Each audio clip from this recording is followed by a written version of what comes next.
जैसे कि आप लोगों को पता है कि अभी पिछले कुछ टाइम पे ये ईरान का और पाकिस्तान का मीडिएटर बना हुआ था और इसके साथ अमेरिका का काफ़ी ज़्यादा तनाज़ा था, वो चल रहा था।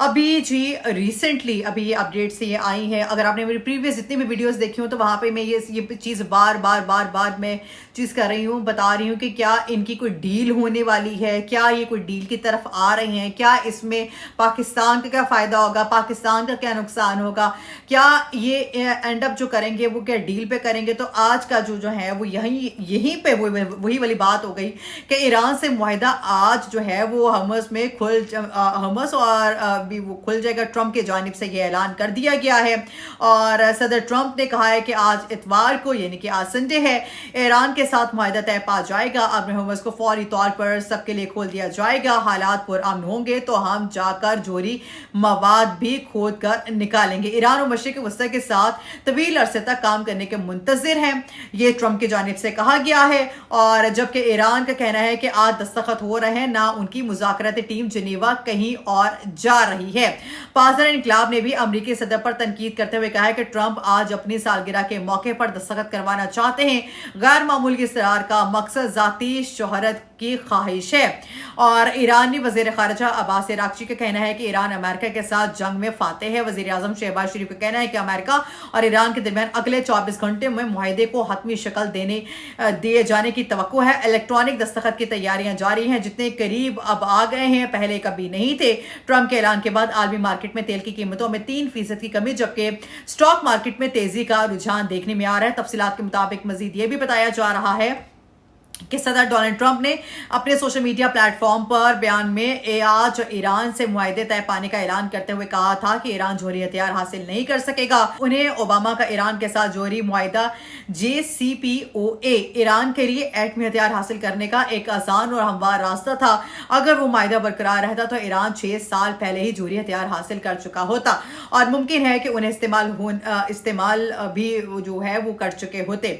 ईरान के साथ मेरा मुआहदा इसके बिल्कुल बरक्स है। जोहरी हथियार के रास्ते में एक मजबूत दीवार है। हकीकत यह है कि ईरान अब ना तो जोहरी हथियार चाहता है और ना ही उसकी जो खरीद वो चाहता है।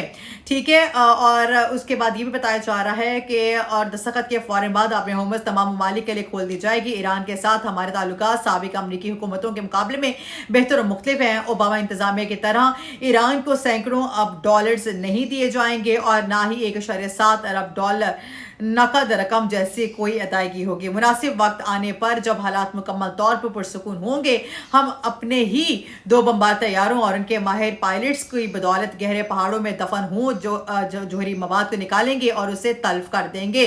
ख्वाह ये अमल ईरान में हो या अमेरिका में, हम ईरान और पूरे मशरिक वस्ता के साथ तवील अरसे तक काम करने के मुंतजिर हैं। उम्मीद है ये अमल तेजी, आसानी और खुश उसलूबी में मुकम्मल होगा। ये कहा गया है अमरीकी सदर डोनाल्ड ट्रंप की जानिब से। और मजीद ये भी बताया जा रहा है कि अमेरिका ईरान मुज़ाकरात के इलेक्ट्रॉनिक जो दस्तखती तकरीब है वो आज होने जा रही है। और ये भी बताया जा रहा है कि दफ्तर खारजा जो है वो पाकिस्तान ने सोशल मीडिया प्लेटफॉर्म पर एक्स पर जारी बयान में बताया है कि नायब वज़ीर आज़म और वज़ीर खारजा इसहाक डार ने सऊदी वज़ीर खारजा शहजादा फैसल बिन फरहान के साथ टेलीफोन पर गुफ्तगू की। और बयान में बताया गया है कि इसहाक डार और शहजादा फैसल बिन फरहान आखिरी मराहिल में दाखिल होने वाले अमेरिका ईरान मुज़ाकरात का खैर मकदम किया, जिसकी दस्तखती तकरीब आज होने वाली उम्मीद का उन्होंने जाहिर की है। और अहम पेशरफ्त जो है वो खित्ते में मुस्तकिल अमन और इस्तेहकाम के क़याम में मददगार साबित होगी। दफ्तर खारजा ने मजीद बताया है कि सऊदी वज़ीर खारजा ने इस पूरे अमल के दौरान सालिसिर मुज़ाकरात की हिमायत में पाकिस्तान की मुसलसल अनथक कोशिशों को सराहा।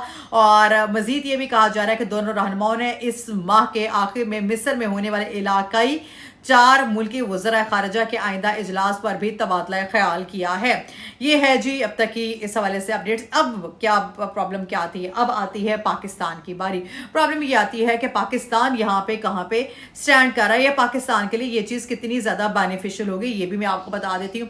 क्योंकि पाकिस्तान इसमें मीडिएटर का रोल प्ले कर रहा था, ठीक है, और पाकिस्तान के ईरान के साथ जो ताल्लुकात हैं वो अच्छे हैं।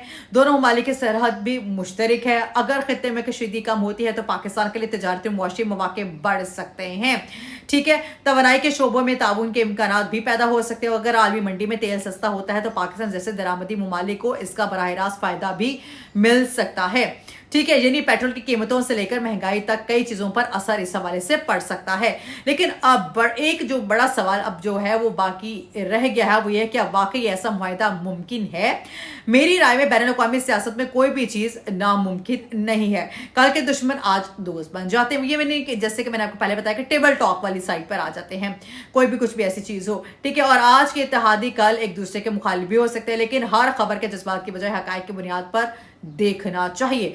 कि हमें, मुझे जहां तक लगता है कि जब तक ये कंप्लीट हो नहीं जाता मुआहिदा, या जिस तक कोई भी ऐसी चीज हो नहीं जाती है, तब तक अपने जो एनालिसिस हैं वो ठीक है, हर बंदा अपने अपने देता है, लेकिन फैक्ट्स एंड फिगर्स की तरफ हमें जाना चाहिए, बजाय ये कि हम एक बिल्कुल आउट ऑफ द वे जाके कोई बात करें, ठीक है। मुख्तलिफ ज़राए की जो तस्दीक वो कर रहे हैं, लेकिन क्योंकि बाज़ औक़ात जो ये जो जितनी भी हेडलाइंस होती हैं ना, वो आपके अपने ही अपने जो है ना वो चीज़ को ख़राब करती हैं, अपने ही मुल्क के हालात को ख़राब करती हैं। ये है जी अब तक की अपडेट्स। और मैं ये कहना चाहूँ कि पाकिस्तान के हवाले से मैंने आपको बता दिया कि इस पर क्या असर पड़ेगा, ठीक है। और थोड़ा सा अगर मैं इसको बताऊँ, लेकिन मैं आपको जब ये कहती हूँ ना कि जब आप लोग यार चीज़ों को थोड़ा सा पढ़ के बोला करें, तो ये थोड़ी सी इसको बारे में रिसर्च करके बोला करें, तो उसका मकसद ये होता है कि आप उसको रिसर्च करके इसलिए बोला करें ताकि आप जो भी चीज़ डिलीवर करें, जो लोग आपको सुन रहे हैं, एटलीस्ट वो किसी नेगेटिविटी वाली साइड पे मत जाएं।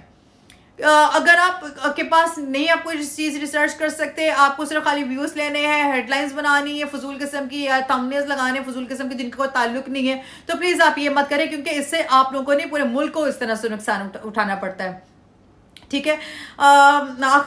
अब जो ईरान से जो अभी जो वाली खबर आ रही थी, ईरान से मुआहिदे को लेकर आज जो है आपने हुकूमत खुल जाएगी ट्रंप की जानिब से, जैसे कहा गया था। लेकिन यहाँ पे जो एक अहम बात है वो ईरान और अमेरिका की कशीदगी कोई नई बात नहीं है। गुज़श्ता कई दहाइयों से दोनों ममालिक के ताल्लुकात उतार चढ़ाव का शिकार रहे हैं, कभी पाबंदियाँ, कभी मुज़ाकरात, कभी धमकी और कभी अमन की बातें। ये पहले प्रीवियस ऐसे कुछ होते रहे हैं। इसलिए आज अगर किसी मुआहिदे की खबर सामने आती है तो वाकई का बहुत बड़ा वाक़या हो सकता है। अगर हम थोड़ा सा पीछे जाएं तो देखते हैं कि ईरान और अमेरिका के जो ताल्लुकात 1979 के इनकलाब के बाद से मुसलसल कशीदा रहे हैं। फिर वक्तन फवक्तन मुज़ाकरात हुए। 2012 में जो था ये एक जोहरी मुआहिदे हुआ जिसे बहुत बड़ी कामयाबी करार दिया गया, लेकिन बाद में अमेरिका मुआहिदे से अलग हो गया और दोनों ममालिक के दरमियान तनाव बढ़ गया। पाबंदियां लगी, तेल की बरामद मुतासर हुए, खित्ते में कशीदगी बढ़ी और फिर आइंदा चंद माह बाद दुनिया के को ये सुनने को मिला कि शायद अब कोई नया मुआहिदा होने वाला है। इसलिए जब भी ऐसी कोई खबर सामने आती है तो पूरी जो नजरें होती है वॉशिंगटन और तेहरान पर लग जाती हैं, ठीक है। अब आप जरा तसव्वुर करें कि वाकई ईरान और अमेरिका के दरमियान कोई बड़ा अगर मुआहिदा हो जाता है तो इसके क्या असरात होंगे, ठीक है। सबसे पहले तो तेल की जो आलमी जो कीमतों पर ईरान जो है दुनिया के सबसे बड़े तेल पैदा करने वाले ममालिक में शामिल है।